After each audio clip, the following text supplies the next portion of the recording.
반갑습니다. 저는 설득박사라는 이름으로 활동하고 있는 김효석입니다. 반갑습니다. 질문 하나 드리고 시작하겠습니다. 윤봉길 의사 하면 뭐가 떠오르십니까? 네, 들립니다. 도시락 폭탄이요. 맞습니다. 틀린 답 아닙니다. 그런데요, 오늘 저는 그 답을 깨뜨리러 왔습니다.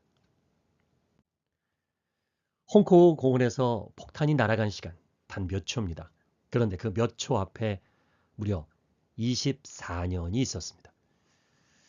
베토벤을 운명교향곡 한 곡만으로 기억하면 아쉽죠? 세종대왕을 한글만 만든 왕으로 기억해도 아쉽습니다. 윤복일 의사도 마찬가지입니다. 폭탄은 마지막 장면일 뿐입니다. 그 앞에 24년 동안 준비된 철학이 있었습니다. 오늘 우리는 그 24년을 만나러 갑니다. 그 전에 여러분 이야기부터 해볼까요? 어떠세요, 요즘? 솔직히 열심히는 살고 있는데 그래 아침에 일어나서 공부하고 알바하고 스펙 쌓고 누구보다 바쁘게 삽니다. 우리 청년들 얘기입니다. 그런데 밤에 누우면 이런 생각 들지 않으세요? 나 지금 잘 가고 있는 건가? 이렇게 사는 게 맞나? 맞습니다. 당연히 그런 생각 드실 수 있어요. 여러분 잘못이 아닙니다. 이 시대가 청년에게 속도만 요구하고 방향은 알려주지 않기 때문입니다. 많은 분들이 이렇게 얘기합니다. 내가 노력이 부족해서 그런가? 아닙니다. 노력이 문제가 아닙니다. 진짜 문제는 나침반이 없다는 겁니다. 방향 없이 뛰면 어떻게 될까요? 빨리 뛸수록 빨리 뛰면 빨리 뛸수록 더 멀리서 헤맵니다. 그래서 오늘 94년 전 한 청년이 가졌던 나침반을 보여드리겠습니다. 1908년 충남 예산의 작은 농촌 마을에서 한 아이가 태어납니다. 2살 때 나라를 잃었습니다. 12살 때 3.1운동을 받습니다. 여러분, 사람은 시대를 선택해서 태어나지 못합니다. 그러나 그 시대를 어떻게 살지는 선택할 수 있습니다. 이 청년이 처음 든 무기가 뭔지 아세요? 폭탄? 아닙니다. 책이었습니다. 19에 야학을 열었습니다. 농민들을 가르쳤습니다. 농민 독본이라는 교재까지 직접 썼습니다. 왜요? 나라를 잃은 건 총이 없어서가 아니라 깨어있는 사람이 부족해서라고 믿었기 때문입니다. 그리고 23, 집을 떠나며 8글자를 남깁니다. 장부, 출가, 생불환. 뜻을 이루기 전에는 살아 돌아오지 않는다. 1932년 4월 29일 상하이 홍코우공원. 그 몇 초가 세계를 흔들었습니다. 장제스가 뭐라고 했는지 아세요? 중국의 100만 대군도 하지 못한 일을 조선의 한 청년이 해냈다. 침체됐던 대한민국 임시정부가 다시 일어섰습니다. 한중 공동 항일 전선이 열렸습니다. 24 청년 하나가 역사의 방향을 바꾼 겁니다. 자, 그럼 그 청년의 나침반은 무엇이었을까요? 여기서부터가 오늘의 핵심입니다.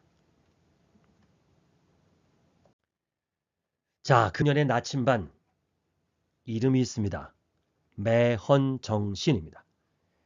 4개의 가치가 하나로 연결된 철학입니다. 자, 모양을 좀 보세요. 피라미드처럼 생긴 정사면체, 꼭지점이 4개죠.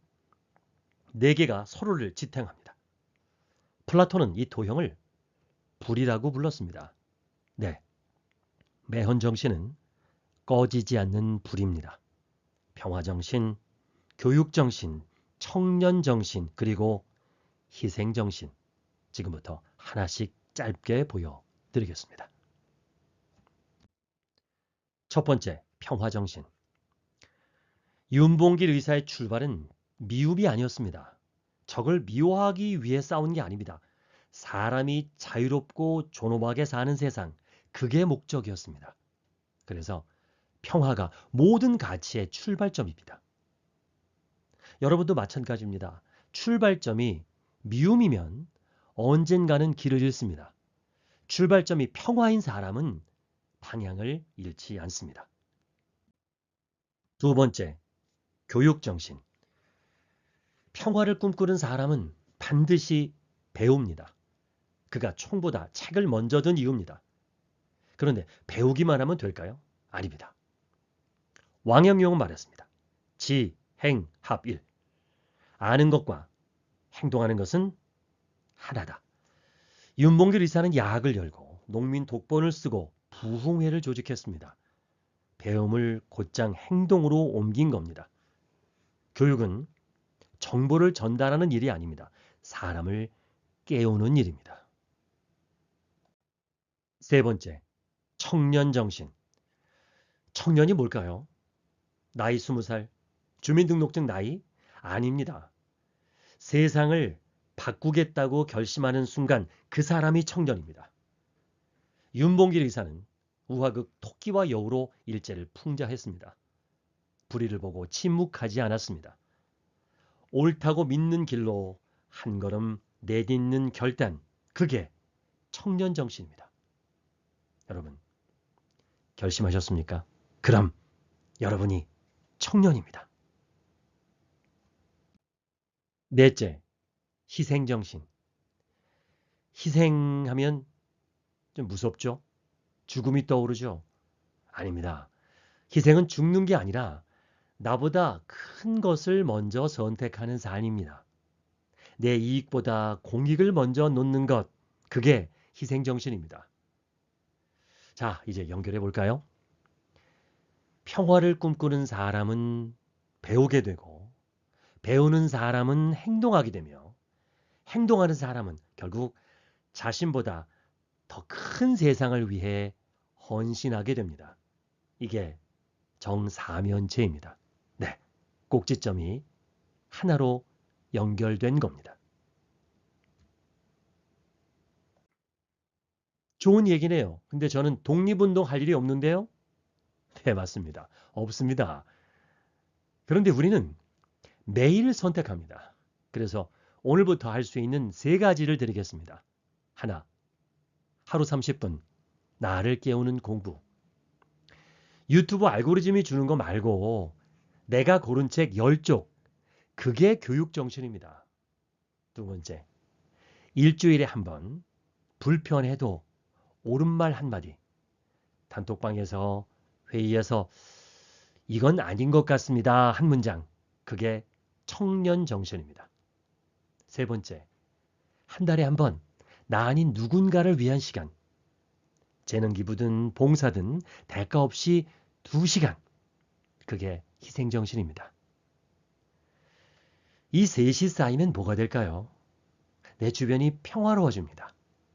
네 번째 꼭지점, 평화정신은 그렇게 완성됩니다.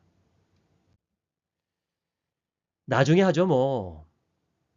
그럼 어떻게 되는지 말씀드릴까요? 1년 뒤에도 똑같습니다. 똑같이 바쁘고 똑같이 불안하고 똑같이 방향이 없습니다. 10년 뒤 나침반 없이 떠밀려 산 10년과 방향을 갖고 걸어온 10년, 그 차이는 계산이 안 됩니다. 윤봉길 의사는 24세 인생을 완성했습니다. 시간이 없어서 못한다는 말, 이제 못하는 겁니다. 여러분, 94년 전 24 청년이 목숨으로 남긴 질문이 있습니다. 너는 무엇을 위해 사는가? 매헌 정신은 박물관의 유물이 아닙니다. 오늘을 사는 우리의 나침반입니다. 그러니 오늘 지금 이 자리에서 세 가지 중에 딱 하나만 정하고 돌아가십시오.